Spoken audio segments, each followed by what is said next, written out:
talk about anything Rocket League related, anything esports related, and then obviously stuff around Havoc Esports um, as a whole.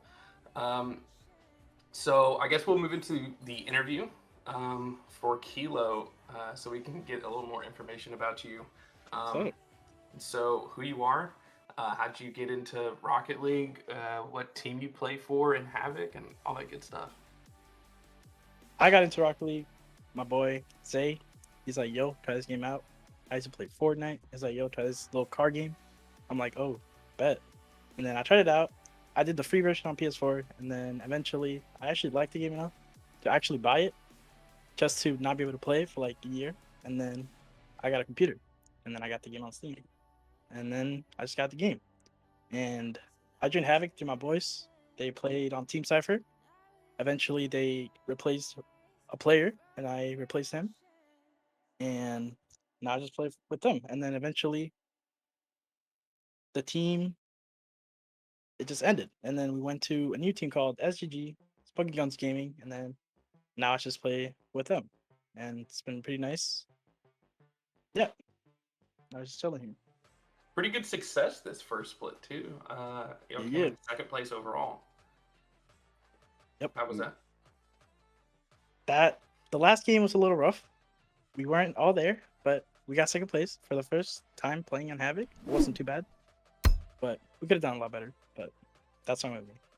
I'll take second place. Hannah knows a lot about second place. It does. Oof. Hmm. Yeah, Kill, I don't know if you're aware, but if there's a competition for making like either top two or top four without ever finishing first place in Havoc, I'm probably in the. Not probably. You'd That be the is that's champion. Yeah, unfortunate. no, I Number am. one uncontested player. Yeah, You mean number one contested player? Like, uncontested. Uncontested.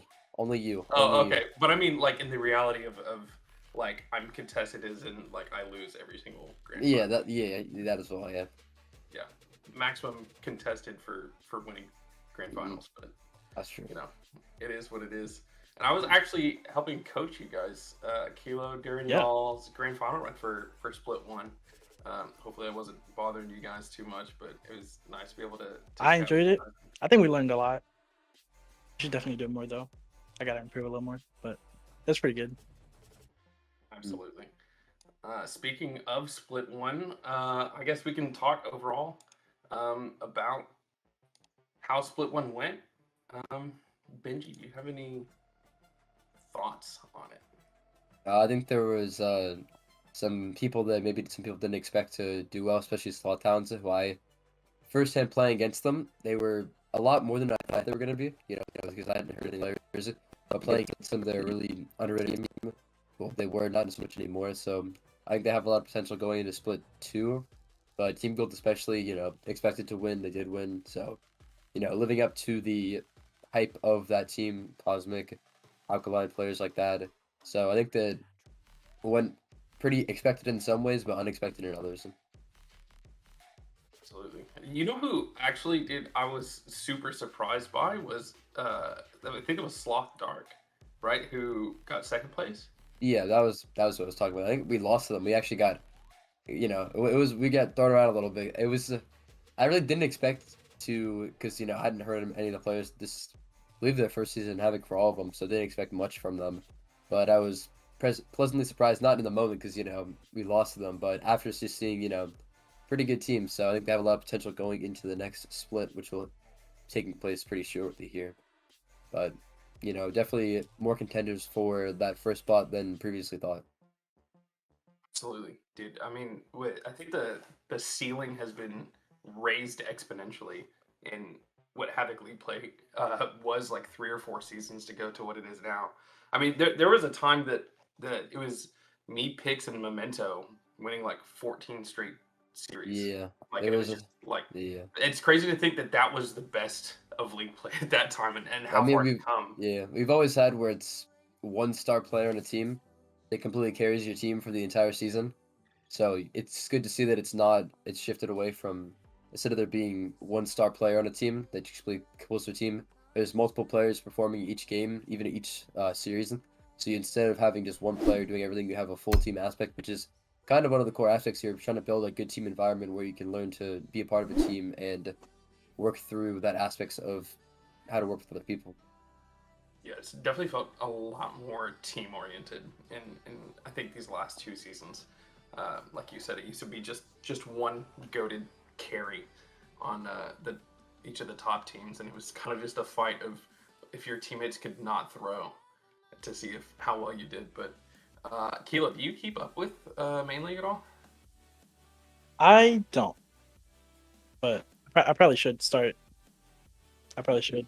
You'll be there in one day, hopefully. So at Hopefully, least start yeah. now. Yeah. I should Kelo probably start. You're is, right. in my mind, like the best player in academy, like for sure, dude. I Like appreciate that. he does not look like an academy player at all. I mean, I haven't watched much Academy, but from what I've seen of previous Academy seasons, where you can see a standout player where you look at them play versus Academy and you kind of just realize that they have the potential to move into main league, and they usually always do. I remember seeing players like Tazaro, Loki. I think Abdiel even was in the promotion relegation tournament for Academy. So seeing him, clearly destroy it on Academy players, it's kind of just like you can recognize it that they're just a step above the rest, and then you see that them progress a couple seasons, and just see how far they can go. And some of them even have that chance to even go like maybe GC3, SSL. So definitely potential you can go from Academy to make it all the way up. Dude, that's Kilo for sure. He's over here like double flip resetting on Mm-hmm. regulars in Academy League. That's just happened with Rocket League, especially where mechs are more of a more common thing. So you see people even in lower ranks know how to flip reset. They know the ceiling shot.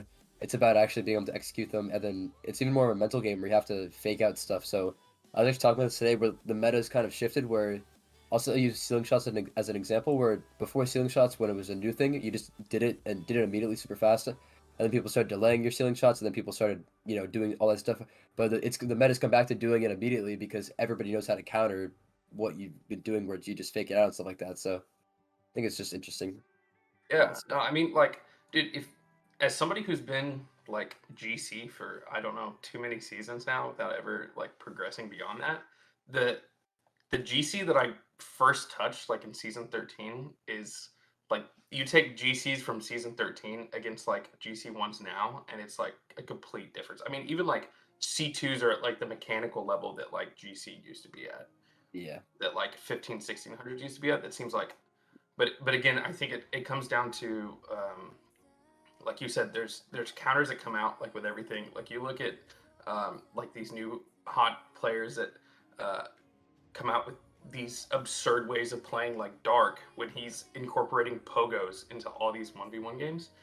Eventually, there will be more people being able to counter that, and then you'll have more adaptation because of that. Because you'll have this new meta that goes on for a while until everybody starts popularizing the counter to it, and then your meta has to adapt and evolve, and you have a never-ending rise of the ceiling as far as like mechanics go. But I think an underrated part of it, especially, is the mental game, like you were touching on, and smarts in general. You like players like Turbo Pulsa, and obviously at a pro level, you have to like have some level of good consistent mechanics. But he's not a flashy mechanical player, and being a four-time world champion, it shows that if you can play smart enough, you can make up for the lack of flashy mechanics to get by, as long as you're solid enough of a player. Yeah, and I think that's what happens in lower ranks, especially where these low rank players they watch pros play. You watch a squishy video, you see all these mechanics happening on the screen. You see it actually happening, but what you don't see is the mental process that goes behind it. All the decisions that happen that kind of just go by, like positioning and stuff like that. So you don't actually see that happening, but what you do see is the mechanics. So they constantly practice those. They get really good at those, but they actually are lackluster what they need to be in that positioning aspect. So it takes, I know, especially it was what happened with me where I knew all the mechanics, but you kind of had to learn how to play the game normally, which takes a lot longer than you'd expect instead of just, practicing the same mechanic over and over again, constantly doing a ceiling shot training pack. So, Yeah, dude, that's like, and I don't want to poo-poo on his name too much, but I don't know if you've ever met Ulti or Thomas. He's a very mechanical-based player, but his like traditional sense of just playing the game is so altered because he's been so focused on mechanics for years that he doesn't think about the the afterwards. Like he's not focused on the recovery coming off of his mechanics. So he's quick to use every single lick of boost that he has getting across the field trying to do an air dribble, and then doesn't realize that he's leaving his teammates back, and he's stuck out of position for 10 and a half millennia before he can get back. And he has to struggle to, keep it where he's at, even though his mechanical ability is like far more than like where I'm at. Like his mechanics are really, really good, but he just hasn't learned all of it as a whole, because there's a way to put it all together. That's why players like Nepo can do all these crazy things at once, because his recoveries are so insanely quick that he can counter the traditional being too all in, like for certain mechanical like flashy plays. Yeah, and I think I've seen that especially in Academy where you have these two different types of players. You have the players who focus primarily on mechanics and the flashy stuff, and you see them, they have their moments in Academy, especially, those clip-worthy highlights and stuff like that, but you also see the players who focus a lot more on positioning and game sense. So you see those players, and it's just kind of, you see the diversity of it, especially on the same team sometimes, which that means that while some players are learning mechanics, some players are learning positioning and stuff in the same league, because they both have to be learned eventually. So it's kind of, Academy is a really good place to see your weaknesses, especially off other players, what they have, and then build off top of that, become a better overall player holistically. Kelo, have you like felt any of these like difficulties, like being in academy and being a more mechanically advanced player? Do you have issues where you don't feel like you maybe have the smarts aspect of the game, or like Oh where, yeah, where do you kind of all the stand on time. all this? Like I focus a lot on mechanics, and that's making me play a little bad when it comes to like game sense and rotation. But like I've been working on rotation a lot more now than like I used to. But it definitely does affect you. Like you should definitely like play the game more, so you can like get better mechanically and game sense wise. But yeah.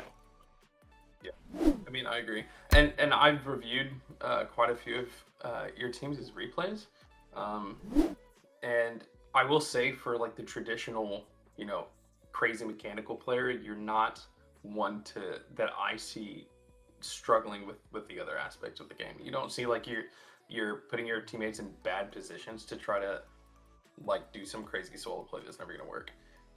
You seem to have a better understanding, which is why I say that I think you're probably the best player in academy, because it's easy to see that potential, because you can have somebody like Ulti who is just as mechanical like as you are, but he doesn't have near as much of the same game sense or understanding Yeah.